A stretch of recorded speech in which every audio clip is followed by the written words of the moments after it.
Ол кезде мен ақырғы курс студентімін. Жүріп жүрген қызым 11-ші сынып бітіретін жыл еді.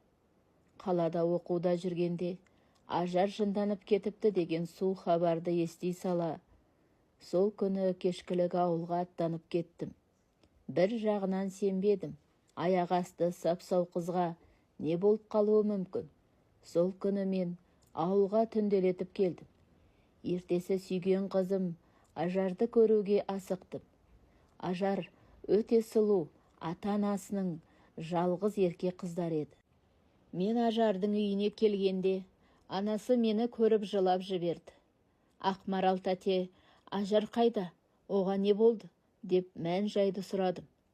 Ажар бір айдың көлемінде өзгеріп кеткенін, сандырақтап бір нәрселерді айтып күлетінін, өзінен өзі біреумен сөйлесіп отыратынын айтты.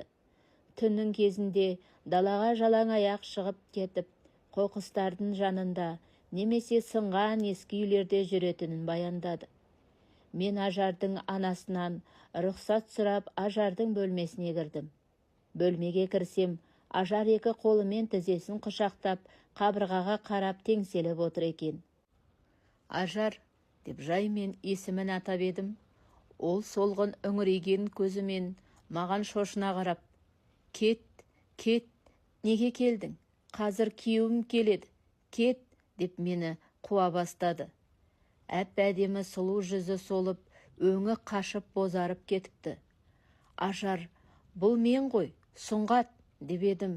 Ол кішкене ойланып маған қарап қалды да, орнынан атып түрегеліп терезеден сыртқа көз салып жалтақтап қарап, кет, қазір күйеуім келеді.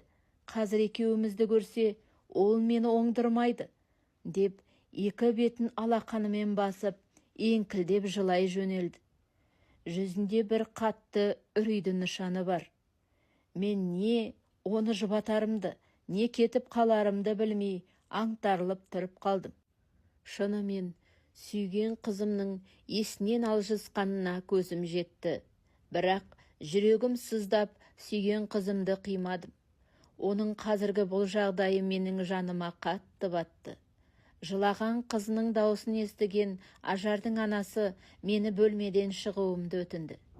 Кетуге Ажарды қимай тұрмын, бірақ Ажардың тынышталуы үшін бөлмеден шығуға тура келді.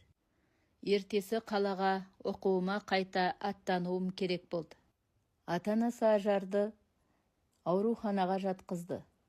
Дәрігерлер Ажардың есі ауысқан, жынданған деген диагноздан басқа ештеңе қоя алмады. Дәрігерлер қолдарынан ештеңе келмейтіндерін айтып шығарып салды. Еш амалдары қалмаған ата-анасы Ажарды бақсы балгерге, тіпті көріпкелге қаратуға бел буды. Бірі Ажар қатты қорыққаннан ішіне жын кірген десе, енді бірі қара сиқыр жасалған, дұғаланған десті. Ажарға ешкім көмектесе алмады. Ешқандай ем қонбады. Бір күні Ажар ышты күйлі жоғалып кетті. Бүкіл ауыл болып іздестіру шарасында Ажарды биік таудың жартасынан құлап өлген мәйітін тауып алды. Ата-анасы зар илеп, жалғыз қыздарын жер қойнауына тапсырды. Мен көпке дейін өз-өзіме келе алмай жүрдім. Ажарға кімнің қара сиқыр жасауы мүмкін?